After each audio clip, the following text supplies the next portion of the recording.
वो आदमी अपनी कैंसर की सर्जरी कराने हॉस्पिटल गया था, पर वहां जाकर पता चला कि अब बहुत देर हो चुकी है। कैंसर के सेल्स उसके पूरे शरीर में फैल चुके थे। लेकिन वो आदमी सच जानने के बाद भी बिल्कुल गुस्सा नहीं था। उल्टा उसने अपनी पत्नी का दिया हुआ वो गुड लक चार्म जोर से पकड़ा और जोर जोर से हंसने लगा, क्योंकि उसकी नज़र में अपनी कोई औलाद छोड़े बिना इस तरह खत्म होना ही उसकी पत्नी की आत्मा को शांति दे सकता था। लेकिन जैसे ही उसने दोबारा अपनी आंखें खोली, उसे अपने पुराने घर की खिड़कियों पर धूल से सने लाल रंग के शादी वाले पेपर कट्स सजावट दिखाई दिए।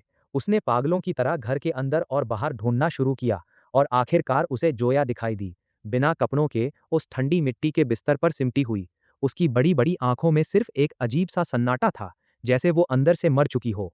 उसकी वो गोरी और साफ त्वचा अब नीले बैंगनी जख्मों के निशानों से भरी पड़ी थी। अपनी जिंदगी के इस सबसे बड़े अधूरे ख्वाब को दोबारा अपने सामने देखकर उस आदमी की आंखें एकदम लाल हो गई। वो तुरंत आगे बढ़ा और उसने जोया को कसकर गले से लगा लिया। उसका सीना पछतावे और तड़प से भर गया। उसका गला रुंध गया और वो फूट फूट कर रोने लगा। अपनी पिछली जिंदगी में उसने जानबूझकर जोया को फंसाने के लिए उसे पानी में धक्का दे दिया था। इसके बाद पूरे गांव ने उसे और उस लड़की को बिखरे हुए कपड़ों में देख लिया। जिस लड़की को उसने बचाया था, उसकी इज्जत बचाने के खातिर जोया के पास उससे शादी करने के अलावा कोई रास्ता नहीं बचा था। लेकिन शादी के बाद से जोया का एक भी दिन अच्छा नहीं बीता। उसने उसके हाथों लगातार घरेलू हिंसा का भयानक दर्द झेला।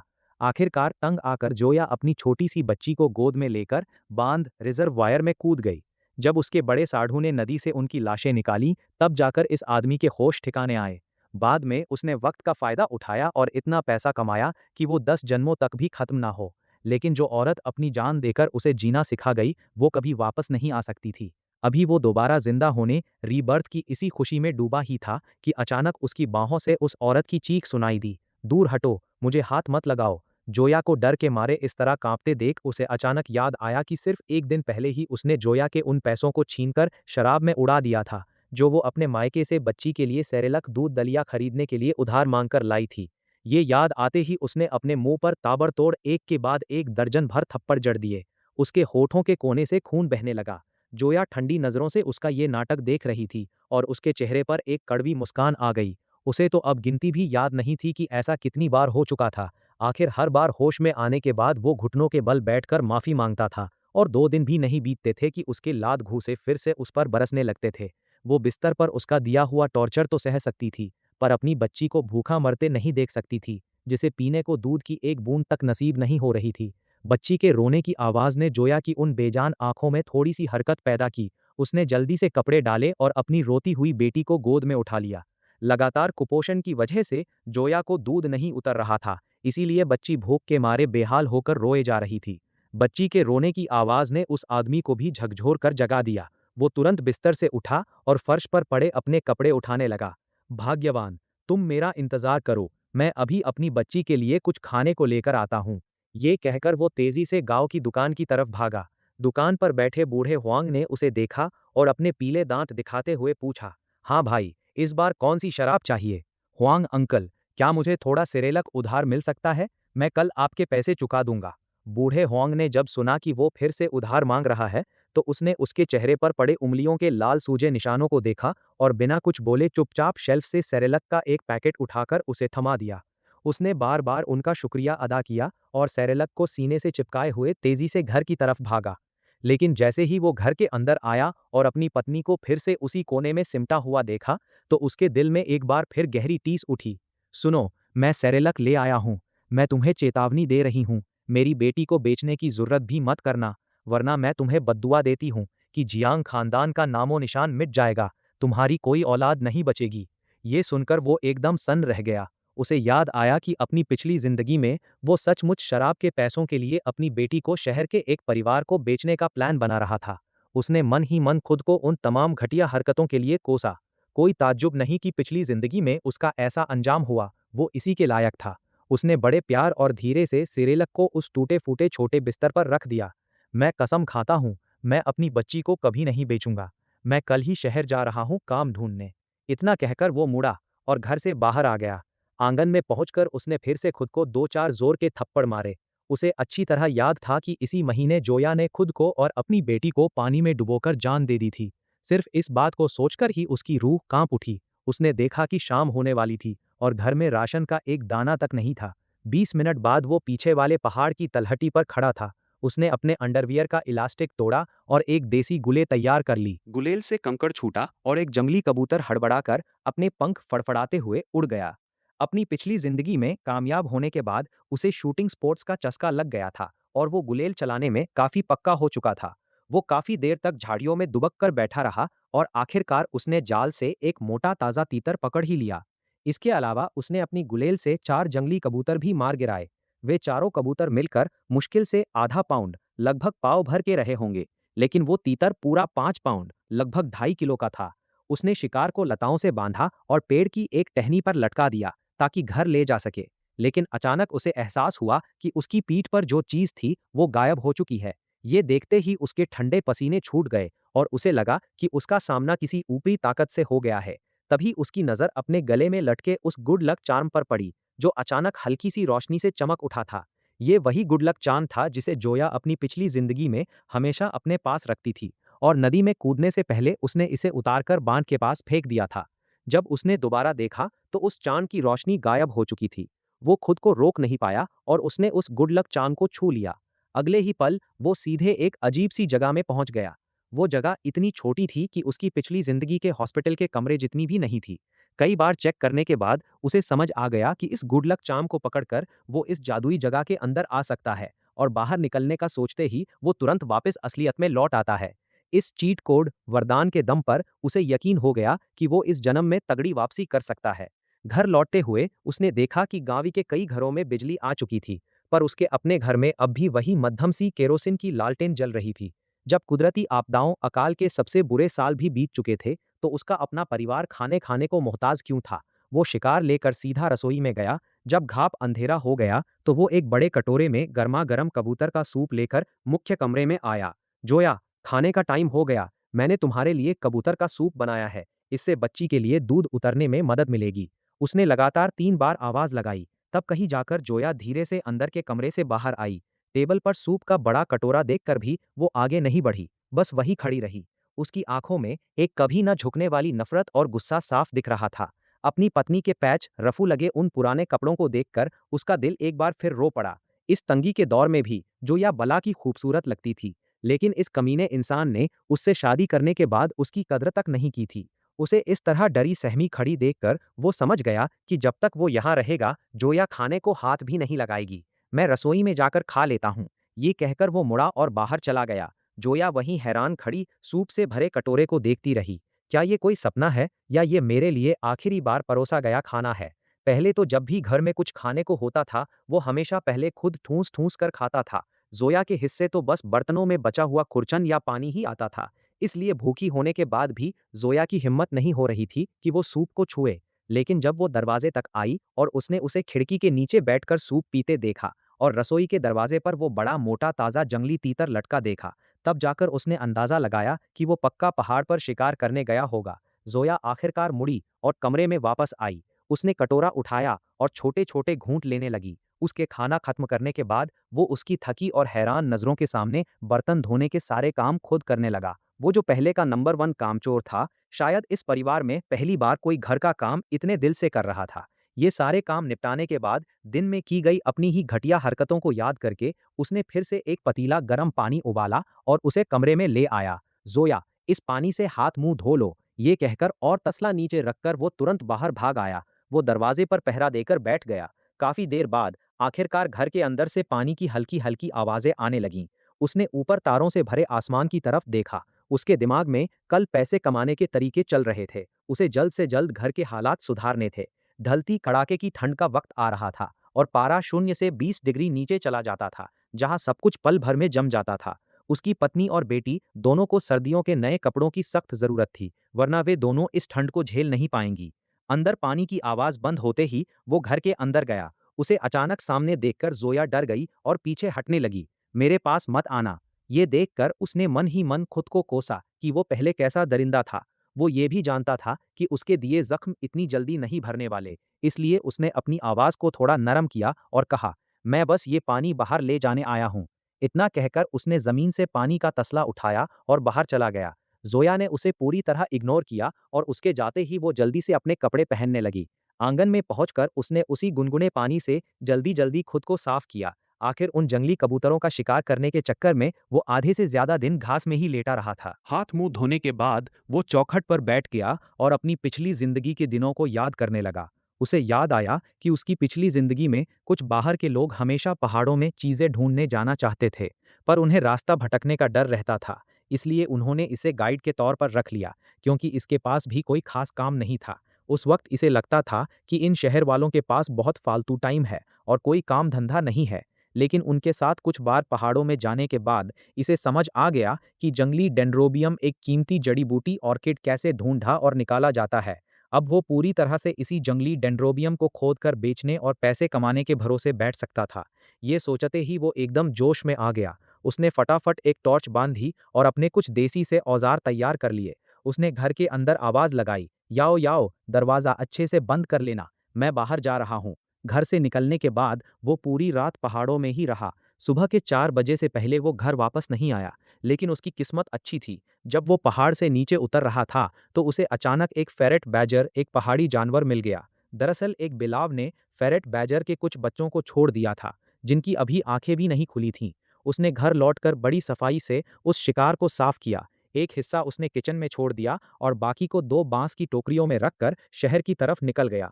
शहर में हर विषम दिन पर बाजार लगता था। उसने एक भीड़भाड़ वाली जगह ढूंढी और टोकरियों में से फेरेट बैजर का मीट और उसकी खाल बाहर निकाल ली। तभी किसी ने कहा, अरे भाई युवा, तुम्हारे पास तो बड़े बढ़िया पहाड़ी आइटम हैं। वो तो पहले सोच रहा था कि अगर ये नहीं बिके तो वापस ले जाकर कड़ाही में पका लेगा और अपने बड़े भाई, दूसरे भाई और तीसरी बहन को थोड़ा अच्छा खाना खिला देगा।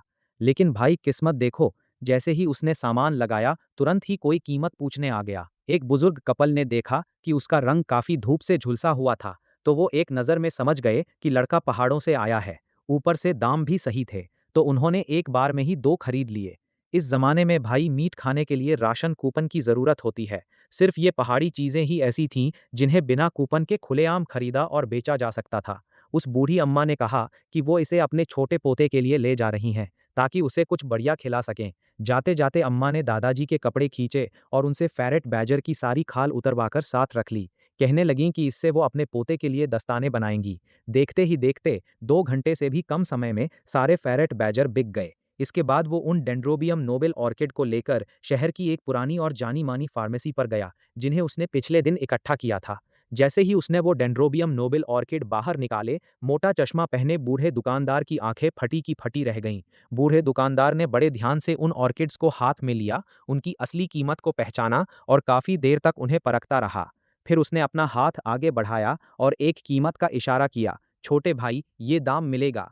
उसका दिया हुआ दाम देखकर लड़के के माथे पर बल पड़ गए। ये बूढ़ा उसे पहाड़ का सीधा साधा गंवार समझकर चूना लगाने की कोशिश कर रहा था, इसलिए उसने अपना सामान वापस लेने के लिए हाथ बढ़ाया। ये देखते ही बूढ़े ने हाथ बढ़ाकर उसे रोक लिया। फिर अपनी दाढ़ी पर हाथ फेरते हुए वो थोड़ा शांत होकर बोला, अरे भाई, अगर तुम्हें कीमत पसंद नहीं आई तो हम बैठकर बात कर सकते हैं। 6 युआन के नोट से ज्यादा ऊपर मैं नहीं जा सकता। भले ही इस डेंड्रोबियम नोबेल ऑर्किड पर गलती से उसका पैर पड़ गया था, लेकिन इसकी असल कीमत इस दाम से कहीं ज्यादा थी। पर भाई क्या करें, पैसों की इतनी सख्त जरूरत जो थी। घर पर बीवी बच्चे भूखे मर रहे थे। थोड़ी देर सोचने के बाद आपने इसे बेचने का फैसला कर लिया। इसके बाद आप गए और सीधे मीट और आटा खरीदा। इस जमाने का वो रेयर मिल्क पाउडर ढूंढने के लिए 2-2 सरकारी राशन की दुकानों के चक्कर काटने पड़े। वापस लौटने से ठीक पहले आपको याद आया कि कल आपकी बीवी ने कितने फटे पुराने कपड़े पहने हुए थे, जिन पर पैच लगे थे। तो आप शहर के इकलौते छोटे सरकारी डिपार्टमेंटल स्टोर में चले गए। लौटते हुए आपने थोड़ा रास्ता बदला और एक 70 साल के बूढ़े शिकारी के पास पहुंचे। आपने उस बुजुर्ग को अच्छा खासा खाना दिया और बदले में उनकी जान से प्यारी शिकार करने वाली राइफल ले ली। भाई, इस जमाने में मीट खाने के लिए राशन टिकट चाहिए होते थे। अब अगर जब मन चाहे तब मीट खाना है तो हाथ पैर खुद ही मारने पड़ेंगे। जब आप घर के पास पहुंचे तो आखिरकार आपको झू याओ दिखाई दी, जो पीठ पर बच्चे को बांधकर खेतों में काम कर रही थी। और जैसे ही आपके बड़े भाई शाओ शिनिंग ने आपको आते देखा, उनका पारा 7वें आसमान पर पहुंच गया। वो भड़कते हुए बोले, अबे कहाँ मर गया था तू, अपनी बीवी को अकेले खेतों में काम करने के लिए छोड़ गया। आपने कहा, भाई मैं शहर में कुछ काम ढूंढने गया था, आते आते थोड़ा मीट और आटा भी ले आया। आज रात आप भाभी और बच्चों को लेकर हमारे घर ही खाने पर आ जाओ। सामने खड़े बड़े भाई को देखकर आपकी आंखें भर आईं और आप थोड़े इमोशनल हो गए। आपकी बात सुनकर बड़े भाई ने आपको ऊपर से नीचे तक बड़े शक की निगाहों से देखा। पहले पैंट पर लगे कीचड़ के छींटों को देखा और फिर सामान से भरी हुई भारी टोकरी को। बड़े भाई का दिल पिघल गया। वो बोले, तेरी भाभी ने दोपहर में ही मक्के की ताज़ा रोटियां बनाई हैं। अपनी बीवी से कहना कि बाद में खाने के लिए कुछ ले जाए, और हाँ, अब से अपनी भाभी का ख्याल अच्छे से रखा कर। इसके बाद आपने ज्यादा कुछ नहीं कहा, बस सिर हिलाया और सामान पीठ पर लादकर घर की तरफ चल दिए। भाई, अगर बीवी का दिल जीतना है तो पहले उसके पेट का रास्ता साफ करना पड़ेगा। और बस, आप किचन में जुट गए। जब हल्का अंधेरा होने लगा तो याव याव मक्के की कुछ रोटियां लेकर घर लौटी। लेकिन जैसे ही उसने आंगन में पैर रखा, उसे किचन से मीट की जबरदस्त खुशबू आई। वो तुरंत भागकर किचन के दरवाजे पर पहुंचे और देखा कि आप उस छोटे से चूल्हे के सामने खड़े होकर खाना बनाने में बिजी हैं। याव याव दिन भर काम करके इतनी थक चुकी थी और उसे इतनी भूख लगी थी कि पेट पीठ से सट गया था। मक्के की रोटियां रखने के बाद वो बेडरूम में गई और सोते हुए बच्चे को छोटे से बिस्तर पर लेटा दिया। तभी जैसे ही उसने मुड़कर देखा, टेबल पर मिल्क पाउडर का डिब्बा रखा था। ये देखते ही जो याव का खून खौल गया। वो गुस्से में भागती हुई किचन में आई और आपके मुंह पर एक जोरदार तमाचा जड़ दिया। वो चिल्लाई, क्या तुम फिर से मेरी माँ को डरा धमाकर उनसे पैसे छीन कर लाए हो? तुम इतने गिरे हुए इंसान कैसे हो सकते हो? अपनी बीवी के मुंह से अचानक ये बात सुनकर आपको धीरे धीरे याद आया कि इस शरीर के पुराने मालिक ने सच में एक बार पैसों के लिए अपनी सास पर चाकू तान दिया था। आपने तुरंत मना करते हुए कहा, नहीं, मैंने ऐसा कुछ नहीं किया। ये पैसे मैंने आज खुद कमाए हैं। ये कहते हुए आपने पैसे निकालने के लिए जल्दी से अपनी कमर की तरफ हाथ बढ़ाया। ये नज़ारा देखकर जोया और ज्यादा भड़क गई। उसने तुरंत आगे बढ़कर आपके मुंह पर एक और करारा तमाचा मार दिया। उसे लगा कि आप इस माहौल में भी कुछ गंदा सोच रहे हैं। लगातार 2 थप्पड़ खाने के बाद आपको समझ नहीं आ रहा था कि हंसे या रोएं। जोयाओ अभी भी रुकने का नाम नहीं ले रही थी। तो आपने फटाफट अपनी कमर से 10-10 युआन के पास नोट बाहर निकाले और कहा, भाग्यवान, ये वो पैसे हैं जो मैंने आज कमाए हैं, इसे रख लो। जोयाओ ने जैसे ही अपने हाथ में नोटों की गड्डी देखी, उसका सिर चकरा गया। अपनी बीवी को गिरते देख आपने उसे संभालने के लिए हाथ आगे बढ़ाया, पर जो याओ ने गुस्से में आपका हाथ झटक दिया। उसे यकीन ही नहीं हो रहा था कि आपके जैसा कामचोर और आवारा इंसान एक दिन में इतने सारे पैसे कैसे कमा सकता है। उसे डर सताने लगा कि कहीं आपने बाहर कोई गलत या गैरकानूनी काम तो नहीं कर दिया। वो रोने लगी, अब हमारा क्या होगा? ऐसे इंसान के साथ जिंदगी कैसे कटेगी? आपने देखा कि जोया आपकी एक भी बात पर यकीन नहीं कर रही है, तो आप तो मानो उसके पैरों में गिरने ही वाले थे। आपने गिड़गिड़ाते हुए कहा, मैं कल रात पहाड़ पर जंगली डेंड्रोबियम तोड़ने गया था। किस्मत से मुझे वहां नेवले की मांद के पास कुछ चीजें मिली, जिन्हें बेचकर मुझे 60 युआन मिले। 10 युआन का मैंने राशन खरीद लिया और बाकी जो बचा वो यही है। डेंड्रोबियम का नाम सुनते ही जो याओ की जान में जान आई। इस जमाने में एक कहावत थी, उत्तर में जिनसिंग और दक्षिण में डेंड्रोबियम। ये जड़ी बूटी सच में बहुत कीमती होती थी और इसके अच्छे पैसे मिलते थे, लेकिन ये घने पहाड़ों में उगती थी। इन्हें ढूंढना बहुत मुश्किल था, खासकर रात के घने अंधेरे में। पर जब उसने ठंडे दिमाग से सोचा, तो सुबह कुएं के पास खून के धब्बे थे और चूल्हे पर कड़ाही में मीट पक रहा था। उसे एहसास हुआ कि शायद उसने सच में अपने पति को गलत समझा। लेकिन फिर उसके मन में सवाल आया कि इसे डेंड्रोबियम के बारे में कैसे पता चला। जोया को इस तरह घूरते देख आपने अपना दाया हाथ उठाया और कसम खाते हुए कहा, मैं भगवान की कसम खाकर कहता हूँ, मैंने कोई गलत काम नहीं किया। अगर मैं झूठ बोल रहा हूँ तो मुझे कभी औलाद का सुख न मिले। जब आपने देखा कि अब बीवी की सांसें थोड़ी नॉर्मल हुई हैं और उसकी आंखों का गुस्सा थोड़ा शांत हुआ है, तब जाकर आपने चैन की सांस ली। आपने कहा, याओ याओ, जल्दी से ये पैसे अंदर रख लो। मैं बड़े भाई के परिवार के लिए थोड़ा मीट देकर आता हूँ, उन्हें भी थोड़ा स्वाद चखने देते हैं। भले ही वो सीक्रेट स्पेस, छुपी हुई जगह ज्यादा सुरक्षित थी, पर अपनी बीवी को पैसे देने का मतलब था घर की कमान उसके हाथों में सौंपना। फिर आपने फ्राई किया हुआ बिलाव का मीट और उबला हुआ क्रिश्चियन काट तोफू सूप, मछली और तोफू का सूप उठाया और उसे बैठक के टेबल पर रख दिया। इसके बाद आप वापस किचन में गए, एक कटोरा भरकर मीट निकाला और बड़े भाई के घर की तरफ चल दिए। रास्ते में आपने ओल्ड मैन हुआंग का वो पुराना उधार भी चुका दिया जो चावल के पेस्ट और शराब के लिए लिया था। दूसरी तरफ जोया हाथ में बड़े नोटों को थामे हैरान परेशान खड़ी थी। फिर वो भागकर घर के अंदर गई। शादी के इन 2 सालों में वो हमेशा आपसे ही पैसे मांगती आई थी। ये पहली बार था जब आपने खुद आगे बढ़कर उसे पैसे सौंपे थे। उसने उन पैसों को 5 हिस्सों में बांटा और अलग अलग जगहों पर छिपा दिया। ये सब खत्म करने के बाद उसे बाहर से कदमों की भारी आवाज सुनाई दी। वो घर से बाहर आई और टेबल पर रखे गर्मा गर्म खानों को देखने लगी। एक पल के लिए तो वो एकदम सुन्न रह गई। फिर वो किचन में गई और वहां का नजारा देखा। आटे का डिब्बा आधे से ज़्यादा भरा हुआ था और तेल का डिब्बा भी लबालब था। यही नहीं, छत की बीम से करीब 10 पाउंड से ज़्यादा का सूअर का मांस लटक रहा था। क्या ये सच में बदल गया है? इस वक्त जो याओ को यकीन नहीं हो रहा था। आखिर कुत्ते की दुम कभी सीधी नहीं होती। जो याओ को बैठते देख आपने एक जंगली मुर्गे की टांग उसके कटोरे में रख दी। आपने कहा, सर्दियों की शुरुआत होने से पहले मैं कल सुबह सबसे पहले पहाड़ों की तरफ निकलूंगा। मुझे जितना हो सके उतना डेंड्रोबियम इकट्ठा करना है। इस वक्त फटाफट कैश कमाने का यही सबसे तेज तरीका है। एक बार जब पूरे देश में धंधा खुल जाएगा तो मैं इन्हीं पैसों को इन्वेस्ट करूंगा। आपकी बात सुनकर जोया एक सेकंड के लिए रुकी, फिर बिना कुछ बोले उसने बस सिर हिला दिया। कल रात तो बस एक तुक्का था जो उसे डेंड्रोबियम मिल गया। वो हर बार इतनी अच्छी किस्मत की उम्मीद नहीं कर सकती थी। जोयाओ आपको ये सलाह देने ही वाली थी कि अगर सच में रोज पैसे कमाने हैं तो कोई नौकरी ढूंढ लो, भले ही दिन के कुछ ही पैसे मिले, पर बिना इनकम के रहने से तो बेहतर है।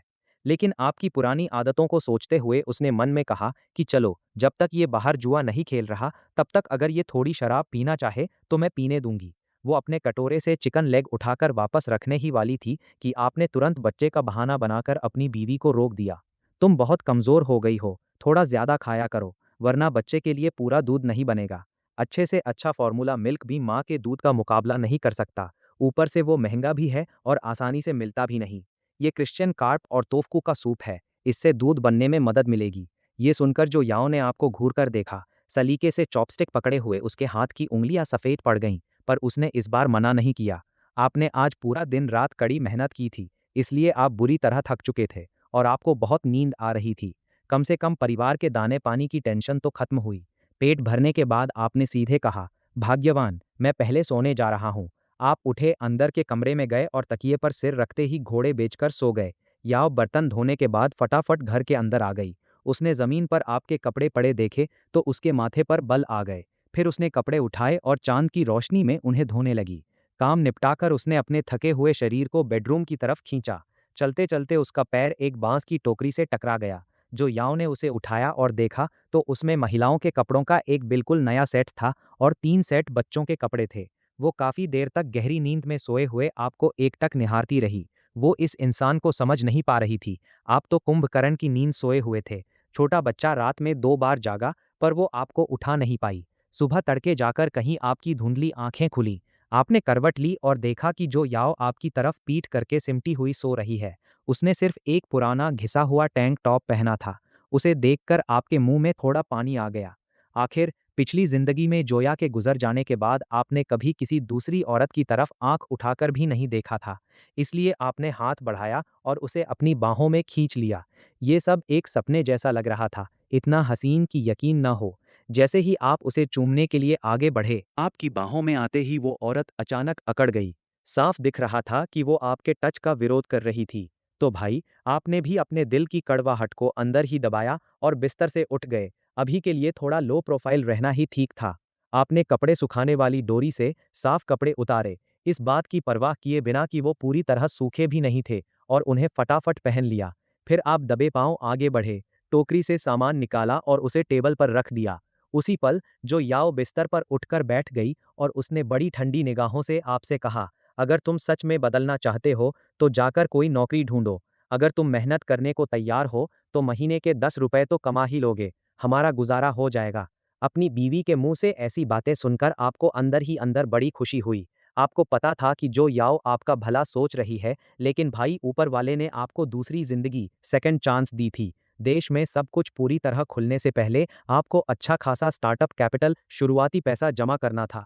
पिछली जिंदगी में जब आपकी बीवी और बेटी आपको छोड़कर चली गई थीं, तो आप कुछ समय तक एक आवारा कुत्ते की तरह यहाँ वहाँ भटकते रहे थे। फिर आपकी मुलाकात एक मददगार से हुई जिसने आपको एक सरकारी स्टोर में क्लर्क के रूप में काम करने का मौका दिया। अपनी मीठी मीठी बातों की बदौलत आप धीरे धीरे प्रमोट होकर मैनेजर बन गए। यही वो रास्ता था जिससे आपको उन बड़े बड़े रसूखदार लोगों के साथ उठने बैठने का मौका मिला था। इस जिंदगी में वो अपने खुद के दम पर जितनी जल्दी हो सके अपनी पहली बड़ी कमाई करने वाला है।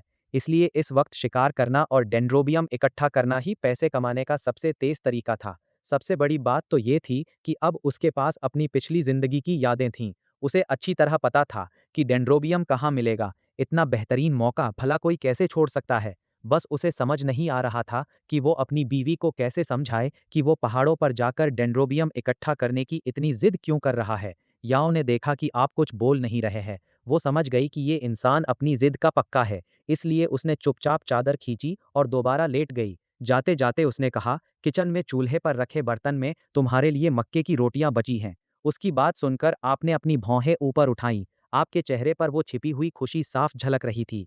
फिर आप बिस्तर के पास आए और जो याओ के गाल पर एक प्यारा सा किस कर लिया। भाग्यवान, मैंने कल बड़े भाई से बात कर ली थी। तुम्हें आज उनके खेतों में मदद करने जाने की कोई ज़रूरत नहीं है। जब टाइम मिले तो किचन से आधा मीट निकालना और अपनी मम्मी, सास जी के घर भिजवा देना। इधर जो याओ ने जैसे ही आपको अपने करीब आते देखा, उसे लगा कि शायद उसने आपको गुस्सा दिला दिया है और आप उसे फिर से पीटेंगे। पर भाई, उसे इस बात की बिल्कुल उम्मीद नहीं थी कि आप उसे चोरी छिपे चूम लेंगे।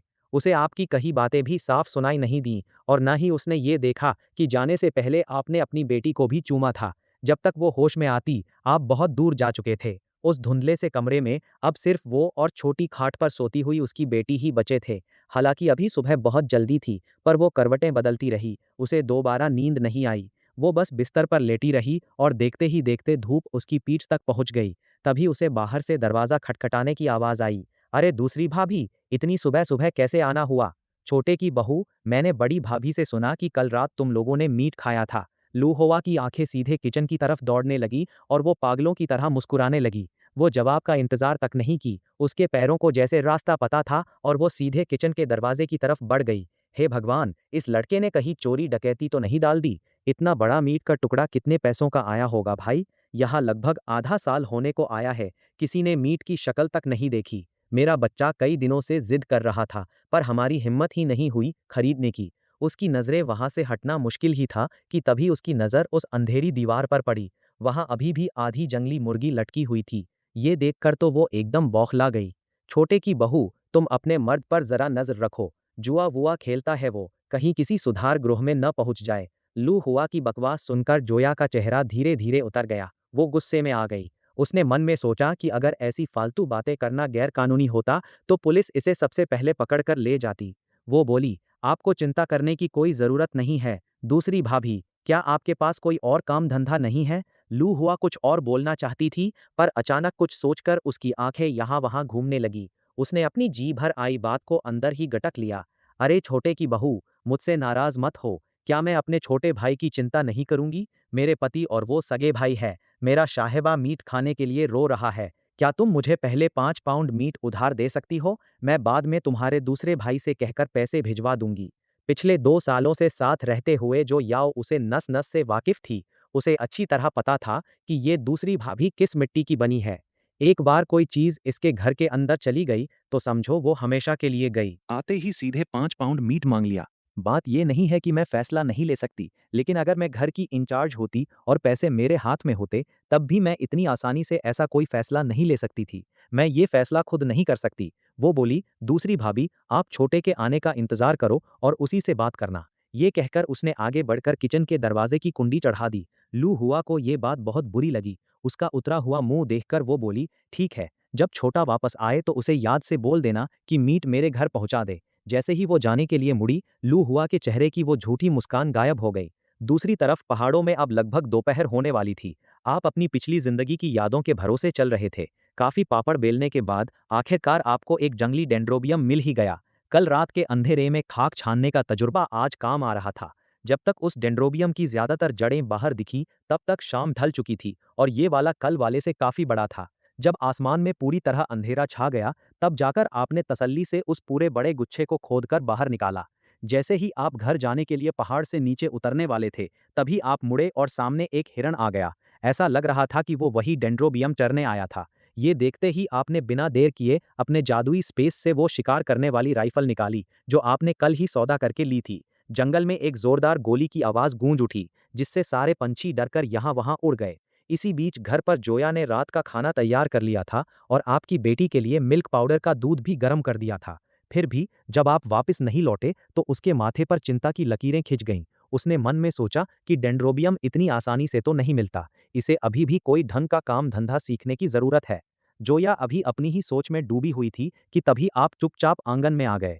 जब आपने टोकरी में से सामान बाहर निकाला, तब जाकर अंदर घर में जोयाओ को खटपट की आवाज़ सुनाई दी। वो अपनी बेटी को गोद में लिए बाहर आई। उसने कहा, हाथ मुंह धो लो, चलो खाना खाते हैं। और ये कहकर वो बच्ची को लेकर वापस अंदर कमरे में चली गई। आपने ध्यान दिया कि आपकी बीवी ने टोकरी की तरफ एक नज़र देखा तो सही, पर कुछ बोला नहीं। जब आप घर के अंदर गए और टेबल पर गर्मा गर्म खाना देखा, तो आपकी आंखें भर आईं। आपका मन किया कि आप अपनी पिछली जिंदगी में वापस जाएं और खुद को एक जोरदार तमाचा मारें। इतनी खूबसूरत और संस्कारी बीवी मिली थी, फिर भी आपने पहले कभी उसकी कद्र क्यों नहीं की? आप टेबल के पास गए, बैठ गए और भूखों की तरह खाना खाने लगे। आपने कहा, भाग्यवान, मैं थोड़ी देर में मुखिया जी के घर जा रहा हूँ। आने वाले कुछ दिनों में अपने घर में भी बिजली का कनेक्शन लगवा लेते हैं और लाइट चालू करवाते हैं। लेकिन इसका मतलब था कि अब से हर महीने बिजली का बिल भरना पड़ेगा। उसने आपकी तरफ एक तिरछी नज़र से देखा। उसे डर था कि कहीं आपकी कोई नस न भड़क जाए और आप गुस्से में खाना खाने की टेबल ही न पलट दो। आपने जोया के चेहरे के बदलते भावों को तुरंत ताड़ लिया और फौरन अपनी चॉपस्टिक नीचे रख दी। आप उठकर दरवाजे की तरफ गए और टोकरी को उठाकर घर के अंदर ले आए। भाग्यवान, ये वो चीज़ है जो मैं आज खोकर लाया हूँ। इसे मैं किसी और दिन शहर की बड़ी फार्मेसी में बेचने ले जाऊंगा। इसके बड़े बढ़िया दाम मिल जाने चाहिए। जो याओ तो टकटकी लगाए सीधे उस जंगली डेंड्रोबियम को ही निहारे जा रही थी। आपने आंखें उठाईं, उसकी तरफ देखा और बड़े हैरान होने वाले लहजे में पूछा, उसने आपसे पूछा, क्या सच में तुमने इसे खुद खोदा है? आपने कहा, मैं कसम खाता हूं कि मैंने इसे चुराया नहीं है। ये सच में मेरी दिन भर की पहाड़ी मेहनत का फल है। याओ ने आपके चेहरे पर वो सच्चाई देखी और थोड़े शक के साथ अपना सिर हिलाया। फिर वो बोली, आज दिन में तुम्हारी दूसरी भाभी आई थीं। वो 5 पाउंड सूअर का मांस उधार मांग रही थीं। जोया का उतरा हुआ चेहरा देखकर साफ लग रहा था कि वो इस बात से खुश नहीं थी। शायद इसलिए क्योंकि आप घर पर नहीं थे और दूसरी भाभी ने उसे परेशान कर दिया था। तो आपने बड़े गंभीर होकर कहा, अब से इस घर की मालकिन तुम हो। पैसों का और बाकी हर चीज़ का फैसला तुम ही करोगी। अगर तुम्हारा मन उधार देने का नहीं है, तो हम बिल्कुल नहीं देंगे। आपकी ये बात सुनकर जो याओ को थोड़ा अजीब लगा, उसे यकीन नहीं हो रहा था। उसने काफ़ी देर तक ठंडे दिमाग से सोचा और फिर बड़े दबे स्वर में बोली, मैं दूसरी भाभी को उधार नहीं देना चाहती। वो कहती तो हैं कि उधार मांग रही हैं, पर वो कभी वापस नहीं करेंगी। ये पहली बार नहीं है जब वो हमसे कुछ लेकर मुकर गई हों। जो याओ की ये बातें सुनकर आपके चेहरे पर एक प्यारी सी मुस्कान आ गई। आपने शरारत से उसकी नाक खींच दी। आपकी इस मुस्कान को देखकर जोया एकदम हक्का बक्का रह गई। फिर उसने अपनी बेटी को उठाया, उठी और अंदर के कमरे में चली गई। दूसरी तरफ आपने अपना पेट भरने के बाद बर्तन चॉपस्टिक धोए, फिर करीब आधा पाउंड मीट का टुकड़ा काटा और उस अंधेरे में ही घर से बाहर निकल गए। गांव के मुखिया वांग शुआनजू जब आपका वो सांवला चेहरा देखा तो एक पल के लिए एकदम सन्न रह गए। लेकिन जैसे ही उनकी नज़र आपके हाथ में पकड़े मीट पर पड़ी, उनके झुर्रियों वाले चेहरे पर एक बड़ी सी मुस्कान खिल उठी। उन्होंने आपके हाथ से मीट लेते हुए पूछा, अरे छोटे, इतनी रात गए कैसे आना हुआ? अपने चाचा से मिलने आए हो? क्या बात है बताओ। आपने कहा, चाचा, मुझे अपने घर में बिजली की लाइट लगवानी है। क्या आपके पास कल थोड़ा टाइम है कि आप इसका बंदोबस्त करवा सकें? मुखिया जी बोले, हाँ हाँ, क्यों नहीं, मैं कल ही तुम्हारे लिए इसका इंतजाम करवा दूंगी। आपने कहा, फिर तो आपका बहुत बहुत धन्यवाद। जब आपने उन्हें हाँ कहते सुन लिया, तो आपने ज्यादा बात नहीं बढ़ाई। आप अपनी जगह से उठे और उन्हें शुक्रिया कहकर वहां से निकल गए। ये कहकर वो मुड़ा और वहां से निकल गया। लेकिन जैसे ही वो किचन में आया, उसने देखा कि जोया उस अंधेरे सीलन भरे किचन में बैठकर उन मीट वाली हड्डियों को चूस रही थी जो उसने खाने के बाद छोड़ दी थी। ये नज़ारा सीधे उसकी आंखों में चुभ गया, मानो उसका खून ही जम गया हो।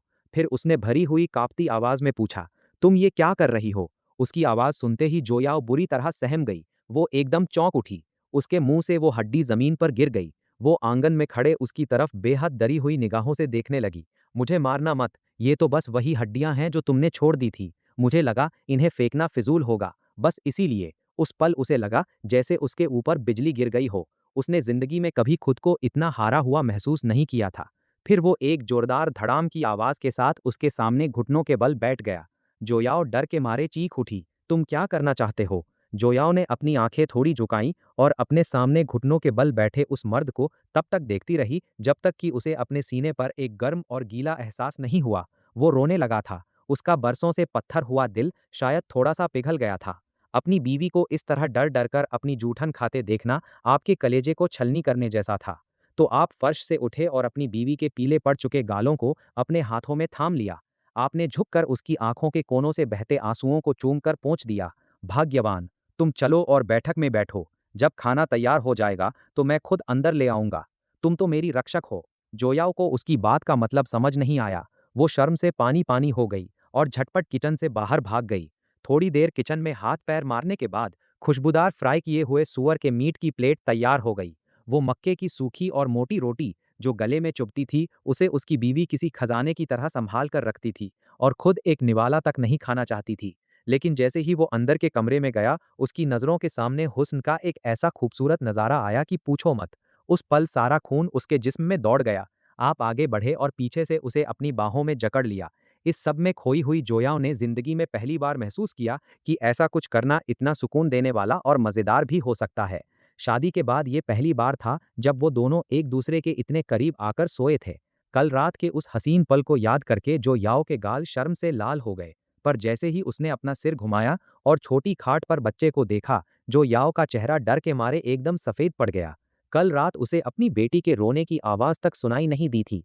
अपनी बीवी को अचानक इस तरह बदलते देख और उसकी आंखों को अपनी बेटी पर एकटक टिके देख वो तुरंत बिस्तर से उठा। वो कुछ ही कदमों में अपनी बेटी के पालने के पास पहुंच गया। उसने देखा कि उसकी बेटी पहले से ही जागी हुई थी और अपनी बड़ी-बड़ी आंखों से मुस्कुरा रही थी। इस वक्त अपनी बेटी को देखकर उसका दिल पूरी तरह पिघल गया। उसने बड़े प्यार से अपनी बेटी को गोद में उठाया और वापस बिस्तर के पास आ गया। अपनी बेटी को बिल्कुल ठीक-ठाक और मुस्कुराते हुए देखकर जो याओ के दिल पर रखा वो भारी पत्थर आखिरकार हट गया। उसकी तनी हुई नसें भी अब शांत हुईं।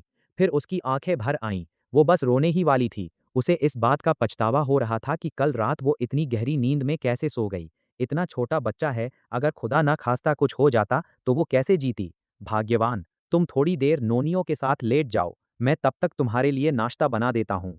जो याओ ने अपनी बेटी के नीचे लगे डायपर को चेक किया। हालांकि डायपर एकदम सही तरीके से नहीं बंधा था, पर वो बदला हुआ था और बिल्कुल साफ था। कोई अचरज नहीं कि कल रात उसे अपनी बेटी के रोने की आवाज़ क्यों नहीं आई। असल में इस कमीने पति ने खुद उठाकर उनकी बेटी का ख्याल रखा था। बच्ची के पैदा होने के बाद ये पहली बार था जब उसने खुद आगे बढ़कर अपने बच्चे की जिम्मेदारी उठाई थी। तो क्या ये सच में बदल गया है? क्या वो इस पर दोबारा भरोसा कर सकती है? इस बीच वो किचन में बड़ी फुर्ती से काम में जुटा हुआ था। जब तक उसकी बीवी बच्ची को गोद में लिए बाहर आई, तब तक खाना तैयार हो चुका था। टोफू और छोटी कटी हुई सब्जियां, मक्के की दलिया और साथ में मोटी रोटियां। उसने बिना शर्ट के ही आगे बढ़कर जोया की बाहों से बच्चे को अपनी गोद में ले लिया। भाग्यवान, तुम पहले जाकर हाथ मुंह धो लो। पर जोया को अभी भी थोड़ी चिंता सता रही थी। लेकिन जब उसने आपको इतने छोटे से बच्चे को इतने अनाड़ी तरीके से संभालते हुए देखा, तो उसके मुंह से एक हल्की सी हंसी छूट गई। अरे, तुम्हारी अपनी बेटी है वो, कोई शेरनी नहीं है जो खा जाएगी।